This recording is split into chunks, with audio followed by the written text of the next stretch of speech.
I think when we're making decisions from a position of protection or fear, then that is when self-censorship comes into play. And I certainly understand that. I mean, we're dealing with challenging times, literally, and it's difficult to do that. But if the only reason why we're choosing not to add something to the collection is because we worry it will be challenged, not because of its content, not because of its being great for a teenager that may meet the needs of one of our students or patrons. If we're doing it from a position of fear, then that's censorship. That's self-censorship. Talking about the building of relationships and building that trust with administrators and with the community. If we're a figure within the community, it's a lot harder to say this person is doing bad things with the library, because that's really not what's happening. But it's harder to do it with someone you know than someone who is just this nameless, faceless librarian. Greetings, friends, and welcome to the next episode of the School Library Research Chats podcast. I'm Joyce Valenza. I'm an associate teaching professor at Rutgers University School of Communication and Information. And in collaboration with IASL, our podcast honors the work and memory of Dr. Ross J. Todd. In each episode, we'll explore how research in the school library world and related disciplines presents critical evidence to inform and hopefully inspire practice. We're supported by Rutgers University CISL, Center for International Scholarship in School Libraries, and the Research SIG, or the Special Interest Group of the International Association of School Librarianship. Today, we are excited to welcome Dr. April Dawkins to our podcast. Thank you. I appreciate the invitation. It's great to have you here, April. How about we begin by having you briefly share a bit about yourself, where you work, and what type of work and research you do? Well, again, thank you for the invitation to join you today. So I'm an assistant professor at the University of North Carolina at Greensboro, and I teach in the Department of Information, Library, and Research Sciences. We are newly renamed and combined with another department as of July 1, so it's a very new transition. So I teach primarily in youth services and school librarianship courses for the program. I'm also a tenure track professor, which means I spend 40% or more of my time doing research and publishing. So I primarily teach the school library management class, young adult literature, and a course that I developed called Legal and Ethical Issues in School Libraries. And that course in particular focuses on my area of research. So that gives you a little bit of an idea about what my areas of work are. Thanks, April. I was terribly remiss in not introducing my colleague, Dr. Brenda Boyer, who works with me at Rutgers University.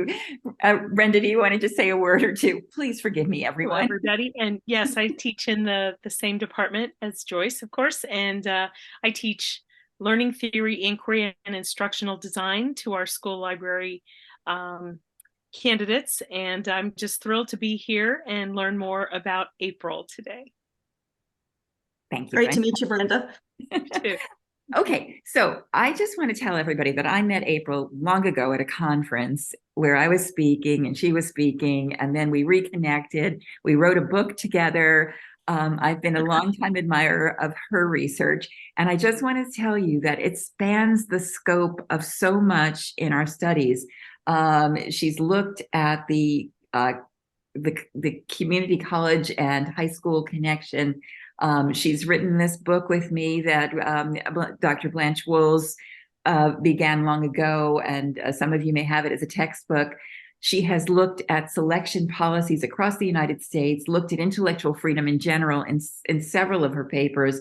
She's done a content analysis on selection policies. In fact, she's investigated self-censorship.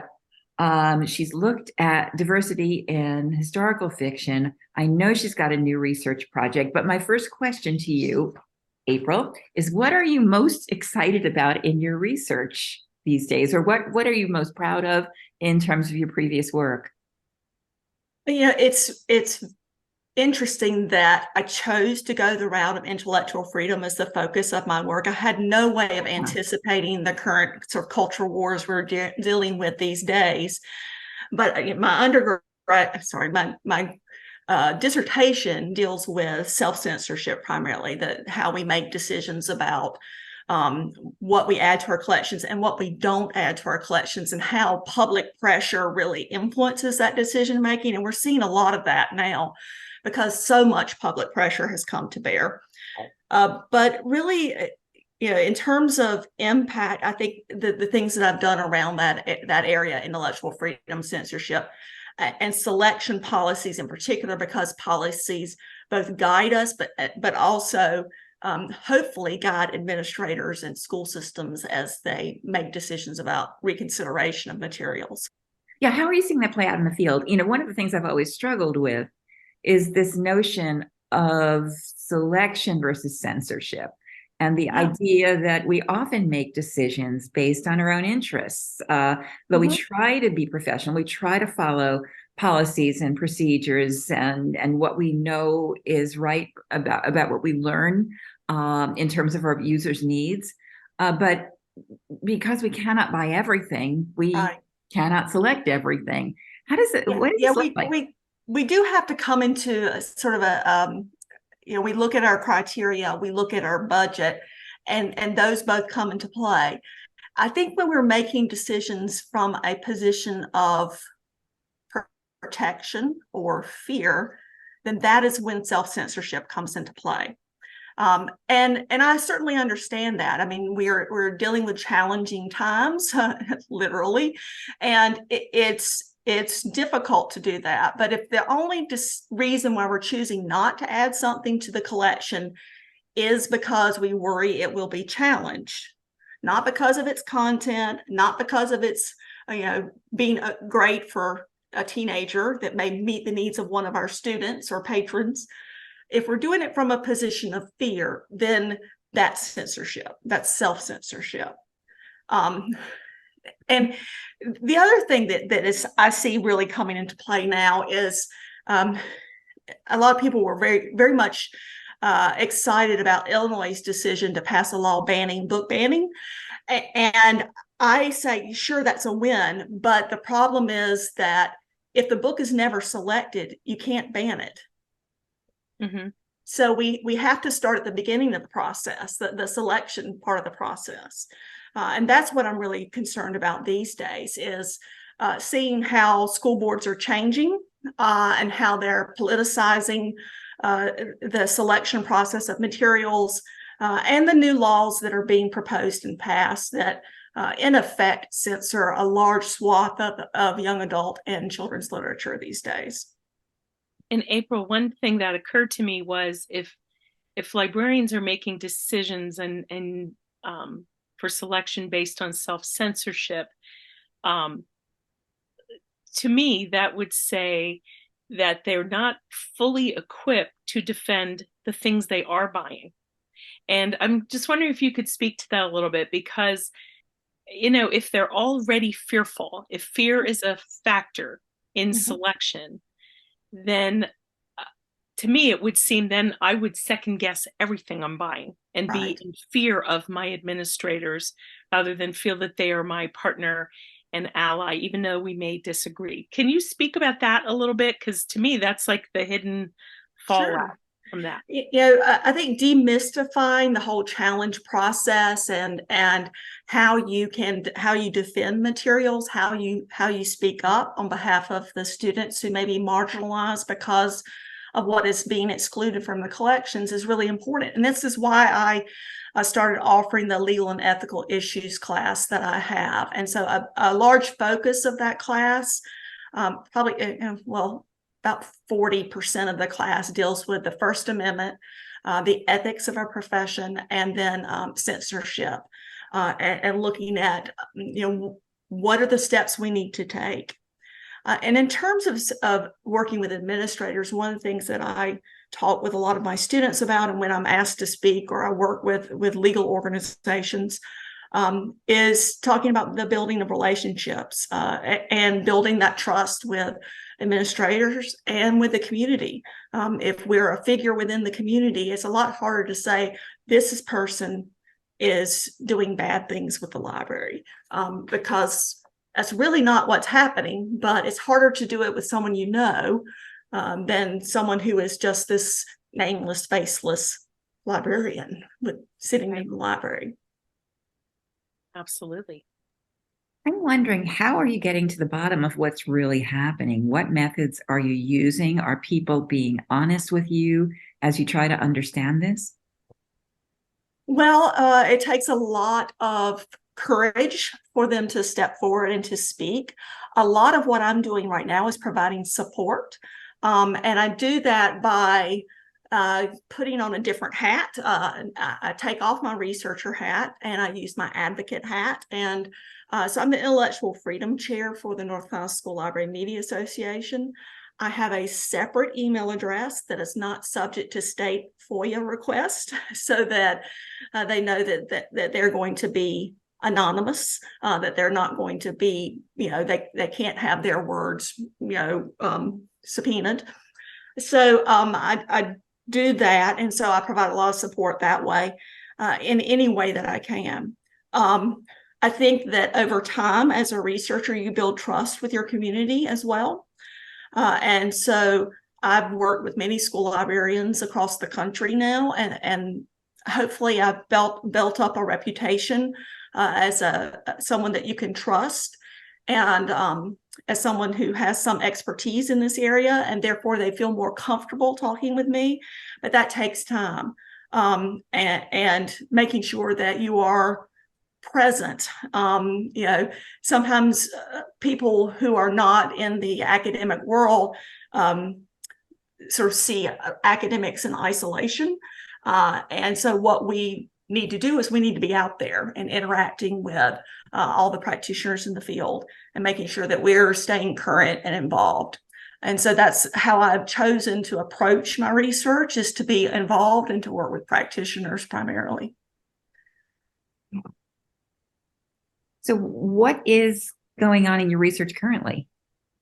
So I'm currently working on a project to look at the supports in place for school librarians when they're dealing with the intellectual freedom challenge, particularly looking at district level school library supervision and lead librarians, and how they are. I'm going to be conducting interviews. I'm currently seeking participants. I finally got our IRB program was very behind this past year. And so I finally got my IRB through the system. And so I've just started soliciting participants for this project. But it's a sort of building on the research that the Lilia project did about the role that district librarians play, and looking at their role specifically about dealing with and helping inform district leadership about the role of librarians and their role in challenges, and then how those district librarians are supporting their building level school librarians. So I'm hoping that we get an idea of, the importance of that position to sort of shield their school librarians for some of what's going on, but also look at the types of things that are happening behind the scenes that school librarians at the building level may not even know about. So right. That's sort of the intent of it. So what's your hunch here? I'll bet my hunch is that they really need district support that specifically knows about libraries and knows about intellectual freedom and the ethics of the profession.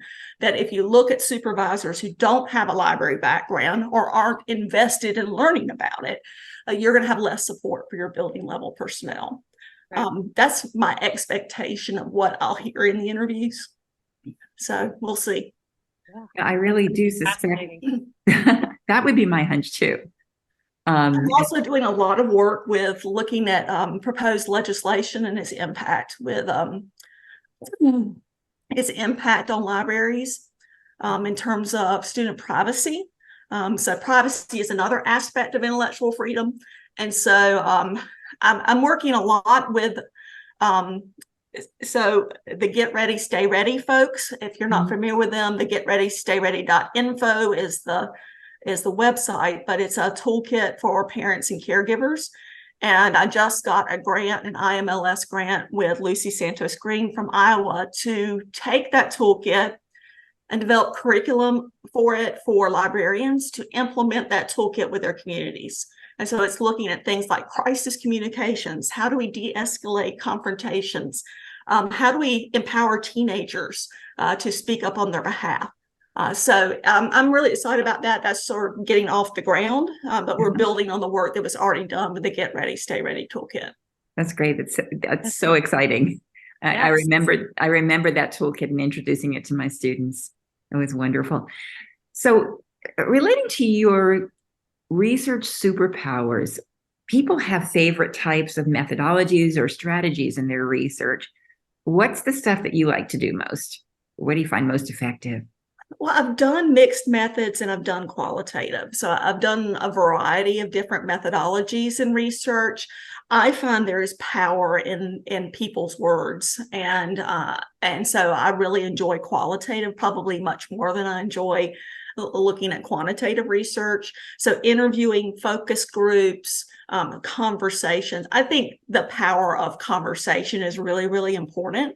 That being able to convey ideas and building relationships through conversation. Numbers can tell a story, but I think words tell a more powerful story often, particularly about the individual impacts that librarians and books can have on kids' lives.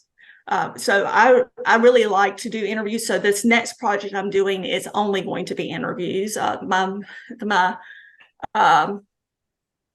My early, so the early college, community college work, that one was mixed methods. So it was quantitative and focus group interviews. So this one is going to be primarily qualitative. And I also like to do content analysis. I think that comes from my background as a undergrad history major, looking at primary documents. So that's sort of my history hat coming into play there. And that's also why I also like to look at legal stuff, because I used to teach that as a social studies teacher in my previous. That's right. I noticed that was one of your earlier jobs in education. Yeah, I taught all different subjects in social studies, including psychology, which I think is why I talk about the emotional impact of self-censorship and censorship as well. Speaking about your methods, I think that one of the important things that Brenda and I talk about is the fact that you don't need a PhD to start doing investigation and interviewing people. Yeah, that's absolutely true. So the selection policy content analysis that you mentioned, that one, it was one of my, that was my graduate assistant, and I did that project together. She's now a practicing middle school librarian, but she started that. We started that project together, and she did a lot of the legwork on that project. And it's great if you're uncomfortable with it to partner up with a university researcher. But I think action research is really, really important in your own library, and this. Finding the data to support your ideas, which is, what Ross Todd was doing in his evidence-based practice. So if we're going to do evidence-based decision-making, we've got to do research. So we sort of have this idea that research is this very, it's not easy, but it's not as difficult as we make it out to be. And it doesn't have to be a dissertation level research project. It can be a very small project focused on a very small thing that you want to gather data about so that you can make a better informed decision. Yeah, I think that's so important. We all sit around wonder why that's happening. I'm wondering if what I think this is really the case. I remember doing one on plagiarism when the academic honesty in our school was becoming a serious issue. And I said, let's just look at this. Let's figure out how to look at this. And it made all the difference. It won people over to looking at numbers, looking at those stories. And I think that's really important. And so as our students, and I know Brenda is supervising a group of students who are involved in action research, who are tasked with it, in fact. This is important for LIS students and librarians who are watching this to understand it's within your superpowers as well to investigate a problem, to find the problems that need investigation and then look at them. The interesting thing is that I have a paper that's under review right now that I did a project with a district library supervisor, and she wanted to look at elementary teachers' choices that they were making for read alouds in their classrooms. And so the district wanted to see this as well, because they have a big equity and diversity push in the district. And they wanted to see if the money they were investing in adding to classroom and library collections was translating to what was actually being used in the classroom. And the numbers were a little bit disheartening, but I think that now we can turn that into, what do we need to do to fix this? Yeah. So hopefully that will be out in the near future, but we'll see. But that was a project where, I'm interested in diversity of collections and things like that. I've done some work with that in the past. And this was a project that they wanted to do. And I had the connection with the district library supervisor. And so we did this project together. But this came from building a relationship. I provided professional development for them about how to do diversity audits of their collections. And then this built out of that relationship. So, getting to know what people are interested in and knowing what's important to them can foster research on both sides.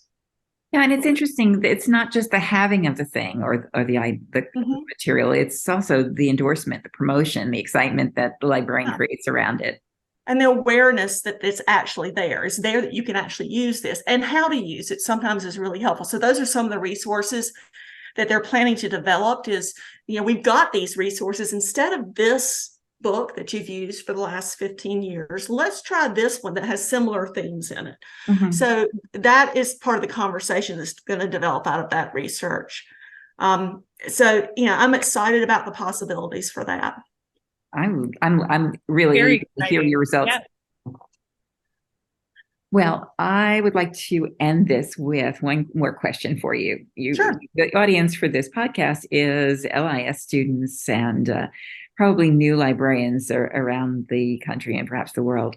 What advice, based on your research, is there any kind of advice you might offer these new professionals? Oh, there's so much advice.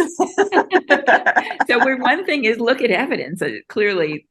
Yeah, I think it is really important to do that. It is. So one of the things that we do as a project in my school library management class is we do collection analyses. It's a big project. So they look at their community that they're working in. They look at their collection as it currently exists and then focus on one area of diversity. And then they develop a 5-year plan based on their areas of emphasis. But that's an example of Ross Todd's evidence-based decision-making, and going through the process, getting the data to then turn around and use it. So I've had students who, many of my students in the LIS program at UNCG are already working in school libraries. 95% of our students already have jobs by the time they get to that class. And so they do it on their own collections. It's real life research. Fantastic. Yeah. And then they turn around and they can take that report to their principal and say, this is why I need funding. This is what I need to weed because my collection is this old, and this is what I need to add. And I want to do targeted, added for these reasons. And so we talk about how do you then take that data and turn it around away from the 35 plus pages that some of the reports are into something that their principal can easily digest, turn it into a 1-page infographic or 2 pages at max. So, using data to drive your decision making and as an advocacy tool is really important. Absolutely. That's such an important piece of authentic learning for your LIS students as well. It's perfect. We do fun stuff like we do remote controlling another computer. So I don't have access, for example, to Destiny, which most of my students use. And so I'll remote control someone's computer and walk them through the steps of doing specific types of reports and things like that. So we get to use the fun technology stuff too. Awesome. Okay. Dr. April Dawkins, thank you so much for joining us for the School Library Research Chats podcast. We are delighted that you'll be able to share your knowledge and wisdom with our students. And I hope that those of you who are listening will join us again for the next episode. Thanks very much. Well, thank you very much for the invitation, and feel free to reach out to me if you've got questions or if I can help you. Thank you so much.